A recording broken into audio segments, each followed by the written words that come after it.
നമുക്ക് ഈ റെമ്യൂണറേഷന്റെ കാര്യം പറയുവാണെങ്കിൽ ഇപ്പം സിനിമയിൽ നിന്നും വ്യത്യാസമാണ് സീരിയലിലെ റെമ്യൂണറേഷൻ വരുന്നത്. അപ്പം പെർ ഡേ ചാർജ് ഒക്കെ ആയിരിക്കാം മേ ബി വരുന്നത്. അപ്പം കുറേ അധികം ചർച്ചകൾ നടന്ന ഒരു കാര്യമാണ് ഇപ്പം സിനിമയിലാണെങ്കിൽ പോലും നായക നടന്മാർക്ക് റെമ്യൂണറേഷൻ കൂടുതലാണെന്നുള്ളത്.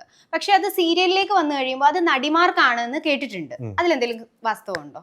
അങ്ങനെ ഒരു സംഭവം, ഒരു വ്യത്യാസം എനിക്ക് ഇതുവരെ തോന്നിയിട്ടില്ല കേട്ടോ. ഇല്ല. ഇപ്പൊ ഭയങ്കര ആർട്ടിസ്റ്റിക് വാല്യൂ ഉള്ള വലിയ വലിയ ആർട്ടിസ്റ്റുകൾക്ക് ഒബ്വിയസ്ലി കൂടുതലായിരിക്കും. അല്ലാണ്ട് ഓൾമോസ്റ്റ് സിമിലർ ആണെന്നാണ് എൻ്റെ ഒരു വിശ്വാസം. ഇപ്പോഴത്തെ ഒരു സിറ്റുവേഷനിൽ സോഷ്യൽ മീഡിയ ഭയങ്കര ഇതായിട്ട് നിൽക്കുന്ന ഒരു, അതായത് ഭയങ്കര ട്രെൻഡിങ് ആയിട്ട് പല കാരണങ്ങളും, നെഗറ്റീവ്സും പോസിറ്റീവ്സും ഉണ്ടാവും. ഒരു ആക്ടർ എന്ന നിലയിൽ സോഷ്യൽ മീഡിയയുടെ ഇൻഫ്ലുവൻസ് നെഗറ്റീവ് ആയിട്ടാണോ പോസിറ്റീവ് ആയിട്ടാണോ തോന്നുന്നത്? തീർച്ചയായിട്ടും പോസിറ്റീവ് ആയിട്ടാണ്. കാരണം സോഷ്യൽ മീഡിയ കാരണം എത്ര പേരാണ് ഇപ്പോൾ ഇൻഡസ്ട്രിയിലേക്ക് വന്നത്. കാരണം അവരുടെ ടാലൻറ്റ് ഷോക്കേസ് ചെയ്യാൻ പറ്റുന്ന ഏറ്റവും വലിയ പ്ലാറ്റ്ഫോമാണ്. കാരണം അവർക്ക് ആരുടെയും പെർമിഷൻ വേണ്ട, ഓഡീഷൻസ് വേണ്ട, ഒന്നും വേണ്ട. നമുക്കുള്ള ടാലന്റ് അവർ കാണിക്കുന്നു, സോഷ്യൽ മീഡിയ വഴിയാണ് കാണിക്കുന്നത്.